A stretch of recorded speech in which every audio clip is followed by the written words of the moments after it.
If your spinning reel is not as smooth as it used to be, not a problem, it's not done. It's probably just bone dry, and I'm gonna give you that quick, easy to fix routine. It's gonna fix 90% of those rough reels out there. Let's hop in. One of the first things you're gonna wanna do is unscrew this drag cap. And if this is your first time, well, congrats. Because what you might find underneath here, take that out, put it aside, take off your spool, and a lot of times what you'll find right here is like 3 feet of fishing line hiding under there like a squatter who's not paying rent. So this may be one of your main culprits. Pull that out. That alone might fix a lot of your problem, but still follow these steps. Grab your oil. I like using this oil right here, the Lucas Reel Oil. I'll throw the link in the description below. Now let's hit those critical lubrication points on the spinning reel. Lubrication point number 1 and 2 is going to be those bail arm connections. It's going to be right there and right there. So take 1 drop of oil, only need 1, 1, and 1. And then you want to work this back and forth, let that oil seep in.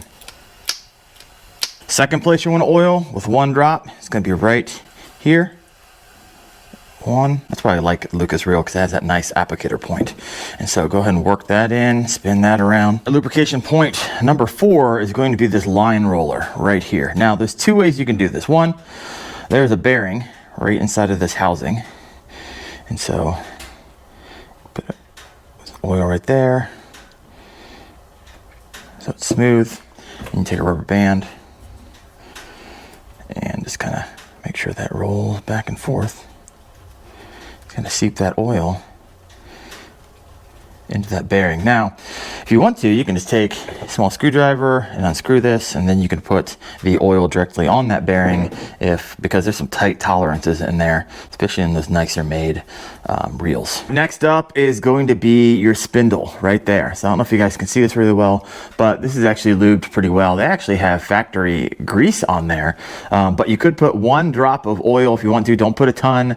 I've heard, never actually have it happen to me, but if you put a ton of oil here, it can get down into your anti-reverse, and that's not what you want. So if this is bone dry, you can put 1 drop only, not 2, so you can get that spindle moving up and down freely. Before I get to the last 2 critical points, I got a lot of questions of, can I use WD-40, for instance? No, it's a degreaser, right? It strips every bit of lubrication off your reel, and you might get 10 minutes of, ooh, wow, this feels smooth, which is why people swear by it, followed by 6 months of, why did my reel sound like a coffee grinder? And then you got gun oil, right? So tactically, yes, you can, but it's not ideal. You got to understand that fishing reel oil is water thin, low drag, designed for tight tolerances, right? And it washes off fast, so you actually got to reapply this fairly often. Gun oil has a medium viscosity. It's designed for heat and pressure, and it's really, in my opinion, kind of too thick for reel bearings. So it makes it feel like slow or gummy. So bottom line, use the right lubricant for the job. This is why I like Lucas. I also get the question, can I use Vaseline?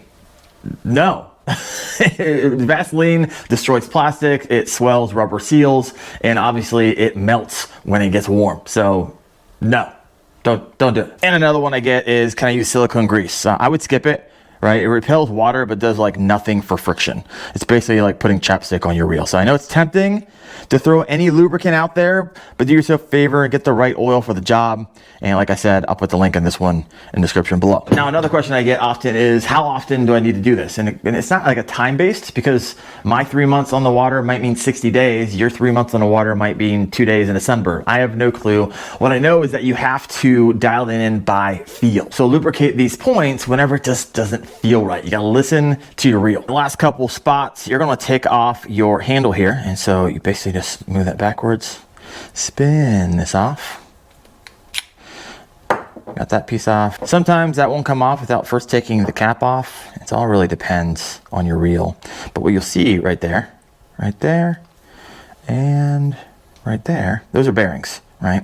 And so if those are bone dry, that's where you're gonna get a lot of your crunchiness. So you're gonna put 1 drop of oil on the outside ring, not on the inside, and kind of let that seep around. I'll flip that over, do the same thing on the outside. Kind of keep that so it doesn't, you're not forcing it to come out.